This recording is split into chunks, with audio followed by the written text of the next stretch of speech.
Democracy और जमहूरियत के कंधों पर सवार होकर किस तरीके से डिक्टेटरशिप अपने दबे पांव आती है, उसका एक जीता जागता नमूना आपको बांग्लादेश की पॉलिटिक्स में, सियासत में देखने के लिए मिलेगा।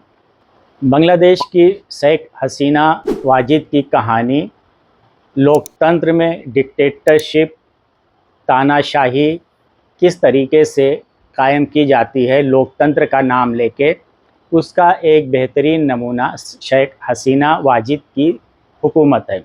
2008 में शेख हसीना ने बांग्लादेश में नौजवानों को हसीन सपने दिखाकर, बहुत बड़े बड़े दावे करके और सब्ज़ बाग दिखाकर, नौजवानों के ही कंधे पे सवार होकर लोकतंत्र और जमहूरियत की दुहाई देकर सत्ता में आई थी। लेकिन सत्ता में आने के बाद शेख हसीना ने लोकतंत्र की ही जड़ पे वार करना शुरू किया।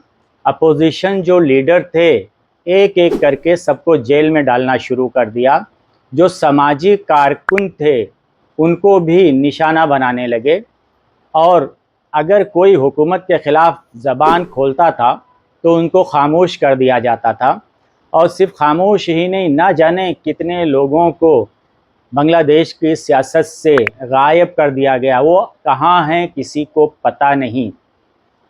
इस तरह की जो हुकूमत थी, इससे बांग्लादेश की जो जनता थी परेशान थी। और 2013 में बांग्लादेश के जो मदारिस हैं, वहाँ के जो तलबा हैं, उन तलबा ने एक एहतजाज किया था, धरना दिया था। और उन मदारिस के तलबा के एहतजाज को ख़त्म करने के लिए शेख हसीना ने उनके ऊपर बहुत ही जालिमाना कार्रवाई की थी, पुलिस एक्शन लिया था और उसके अंदर दर्जनों मदारिस के तलबा शहीद हो गए थे। ये 2013 का जो वाक़या था, ये बहुत ही इबरतनाक और दर्दनाक वाक़या था। और यहीं पे ही बांग्लादेश की आवाम के लिए ख़तरे की घंटी बज गई थी कि अब जमहूरियत और लोकतंत्र की शक्ल में तानाशाही ने देश में दस्तक दे दिया है। 2008 की बात है जब ये सत्ता में आया। 2013 में तानाशाही इनकी अरूज पे चली गई। 16 साल तक ये सत्ता में शेख हसीना थी। बांग्लादेश की जो तारीख़ी पस मंज़र है वो भी आपको जानना चाहिए। 1971 में बांग्लादेश जो है आज़ाद हुआ पाकिस्तान से। पाकिस्तान का हिस्सा बांग्लादेश भी था, लेकिन इंदिरा गांधी जो हमारे देश की प्रधानमंत्री थी, आयरन लेडी, इन्होंने पाकिस्तान के टुकड़े किए और एक टुकड़ा बांग्लादेश की शक्ल में अलग होकर आज़ाद हुआ, जिसकी क़यादत शेख मुजीबुर रहमान कर रहे थे।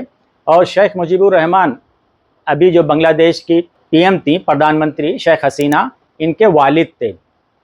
सन 1971-1972 में शेख मुजीबुर रहमान की जो मकबूलियत थी, उनकी जो पॉपुलैरिटी थी, वो 7वें आसमान पे थी। लेकिन धीरे धीरे जैसे उनका दौर बढ़ता है, उनके अंदर भी एक तरह की डिक्टेटरशिप, तानाशाही का रवैया आ जाता है। उसके नतीजे में 1975 में बगावत होती है।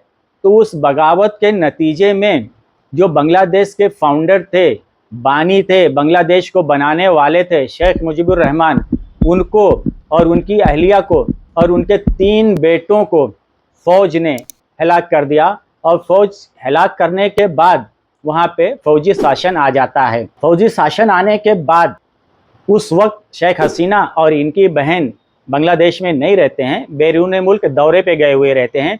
इस वजह से शेख हसीना और इनकी बहन की जान बच जाती है। 6 साल की जलावतनी की ज़िंदगी गुजारने के बाद 1981 में शेख हसीना बांग्लादेश आती हैं। और बांग्लादेश के साबिक जो सदर थे ज़ियाउर रहमान, तो ज़ियाउर रहमान की बेवा हैं खालिदा ज़िया।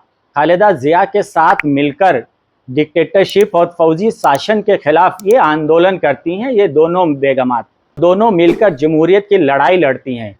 और उसके नतीजे में जनरल इरशाद की तानाशाही वाली हुकूमत ख़त्म होने के बाद 1991 में इलेक्शन होता है। और उस इलेक्शन में खालिदा ज़िया जो है चुनकर आती हैं और वो बांग्लादेश की तारीख में, बांग्लादेश की हिस्ट्री में पहली लेडीज़ प्रधानमंत्री बनती हैं और मुस्लिम दुनिया की दूसरी खातून प्रधानमंत्री बनती हैं।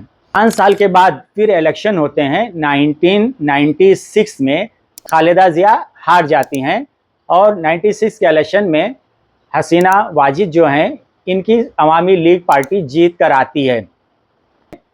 उसके 5 साल के बाद फिर 2001 में इलेक्शन होता है और शेख हसीना उसमें हार जाती हैं।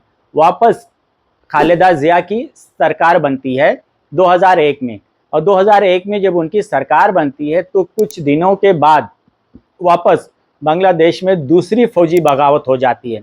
और जब दूसरी फौजी बगावत होती है तो उस बगावत के बाद शेख हसीना को और खालिदा ज़िया को बदउनवानी के इल्ज़ाम में जेल में डाल दिया जाता है। 1 साल के बाद ये दोनों जेल से रिहा होते हैं। 2008 में इलेक्शन होता है और उस इलेक्शन में शेख हसीना ने नौजवानों को नौकरियों की उम्मीद दिलाकर और हसीन सपने दिखाकर और बड़े लंबे चौड़े दावे करके और नौजवानों के ही कंधों पे सवार होकर वो सत्ता में आ जाती हैं 2008 में। लेकिन 2008 में सत्ता में आने के बाद जिस लोकतंत्र के लिए, जिस जमहूरियत के लिए शेख हसीना ने नौजवानों को साथ में लेकर, वहाँ की यंग जनरेशन को अपने साथ में लेकर और जमहूरियत की लड़ाई लड़ी थी, उसी जमहूरियत की जड़ों पर अटैक करना, हमला करना, उन्हीं जड़ों को काटना शुरू कर दिया। अपोजिशन जो लीडर थे उनको निशाना बनाना, जेल में डालना, कोई सत्ता के खिलाफ बात करे तो उसके जेल में डालना, और जितने सामाजिक कारकुन थे सबको परेशान करना, ये इनका फेवरेट टॉपिक बन गया था। और उसी के इर्द गिर्द और इनकी तानाशाही इतना बढ़ गई थी कि हम जो कहते हैं वही सही, बाकी जितने अपोजिशन लीडर हैं चाहे वो कुछ भी कहें सब गलत।